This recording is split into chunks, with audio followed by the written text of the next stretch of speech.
Assalamualaikum warahmatullahi wabarakatuh.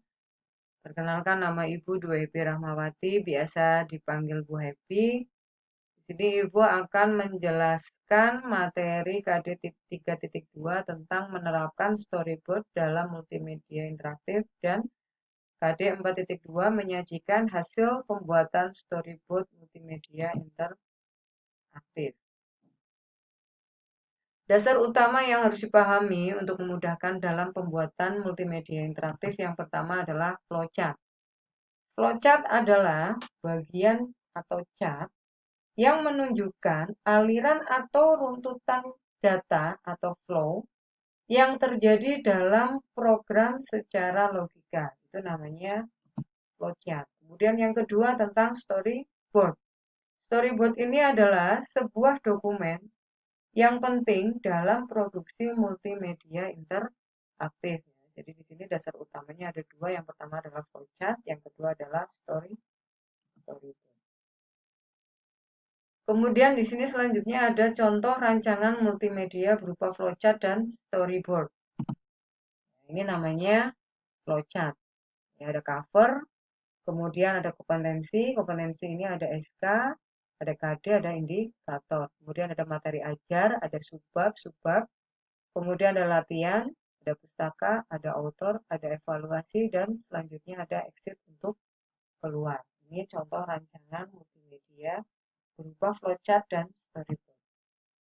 Selanjutnya di sini contoh storyboard covernya ya. Di sini ada cover, ada logonya, ada judulnya, ada penulisnya. Ini namanya contoh storyboard cover.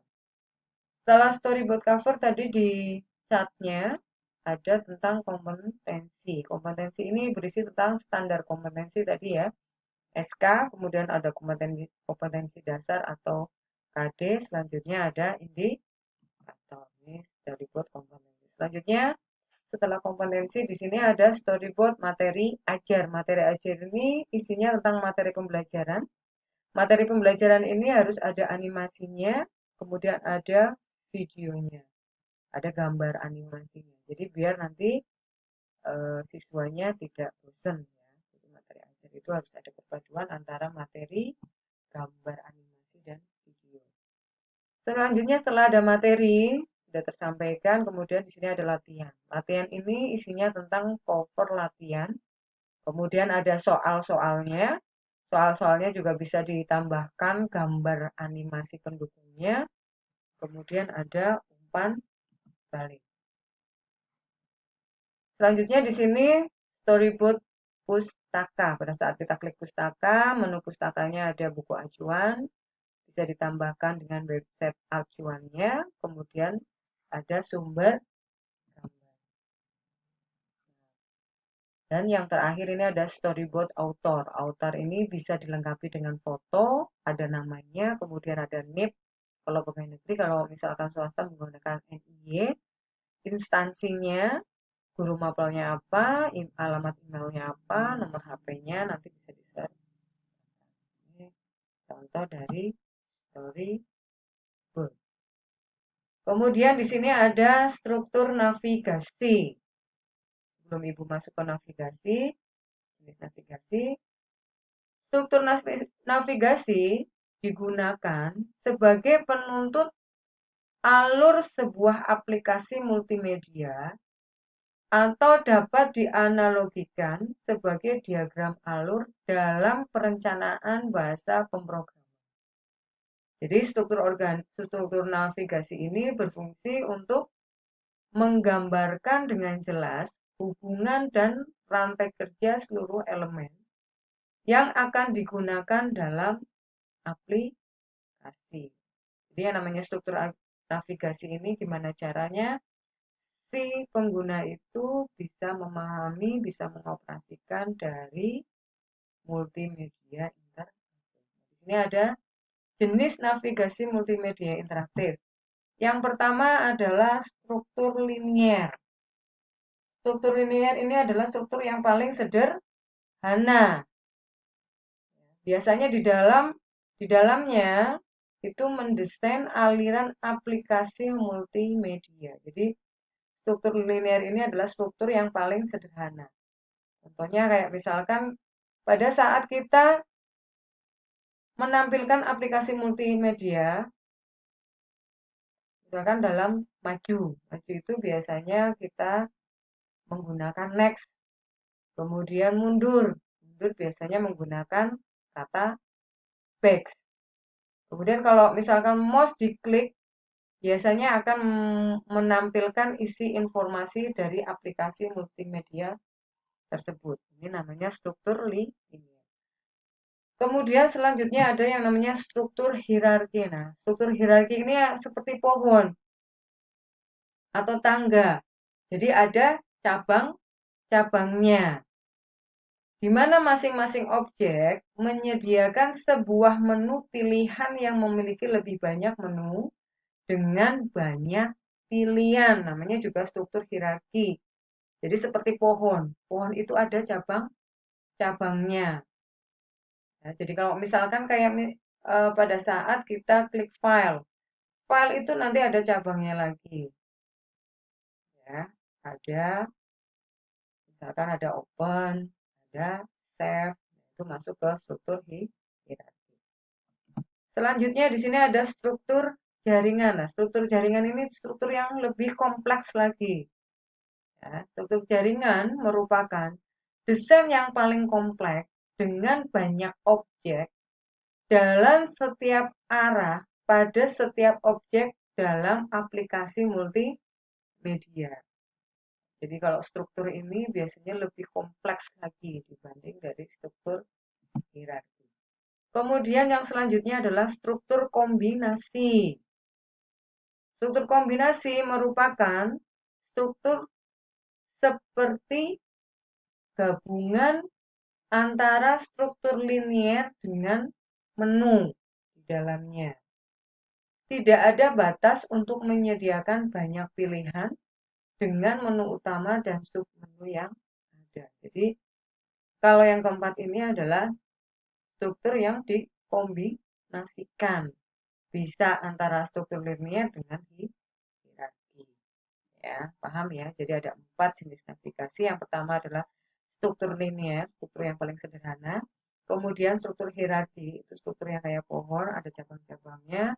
Kemudian ada struktur jaringan, itu lebih kompleks lagi. Kemudian yang keempat adalah struktur kombinasi. Kombinasi ini bisa dikombinasikan, bisa menggabungkan antara beberapa struktur. Selanjutnya, terdapat beberapa ketentuan umum dalam pembuatan storyboard multimedia interaktif. Yang pertama adalah bentuk-bentuk gambar yang disiapkan disertai dengan penjelasan-penjelasan atau narasi. Nah, di sini bentuk gambar itu harus disertakan penjelasannya. Kalau misalkan tidak dijelaskan dengan penjelasannya, orang tidak akan paham itu gambarnya apa, tujuannya buat apa. Makanya dalam storyboard, membuat storyboard ini, pada saat kita menggambar harus disertakan dengan penjelasan. Selanjutnya, penulisan storyboard ini sebaiknya diisi unsur visual terlebih dahulu. Jelas ya, yang namanya storyboard. Yang pertama kali yang diisi adalah unsur visual. Visual itu adalah unsur gambar. Setelah gambar baru nanti muncul narasi. Narasi ini biasanya disusun untuk melengkapi hal-hal yang sulit diungkapkan dalam bentuk visual. Misalnya gambarnya itu ruwet, gambarnya itu detail banget, sehingga orang itu tidak paham. Makanya ada ditambahkan dengan narasi. Kemudian yang keempat, bahasa yang digunakan adalah bahasa lisan. Jelas ya, bukan bahasa tulisan. Yang kelima, struktur kalimat sederhana. Hindari kalimat-kalimat yang panjang dan berbelit. Ya, nggak usah pakai kalimat yang susah dipahami, nggak usah pakai kalimat yang kalimatnya bias, nggak usah menggunakan kalimat yang orang tidak paham. Ya, jadi pakailah kalimat yang sederhana. Kemudian simbol dalam bentuk yang sederhana juga, jelas maknanya. Jadi simbol juga kita gunakan yang umum saja, yang jelas maknanya. Selanjutnya, gambar dalam bentuk yang menarik. Jelas, kalau gambarnya menarik pasti orang akan tertarik. menarik. Warna kontras, kecuali pada background. Kemudian posisi yang tepat dan sederhana, mudah dibaca dan dipahami. Jadi gambarnya itu harus menarik, warnanya itu kontras, kemudian komposisinya tepat dan sederhana, orang nanti biar bisa mudah dibaca dan dipahami.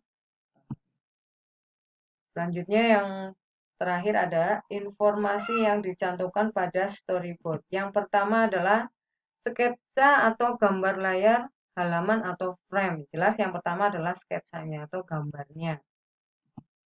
Setelah ada sketsa gambar, kemudian ada warna. Warna penempatannya dan ukuran grafiknya. Jadi warnanya, sketsanya itu juga harus ada warna.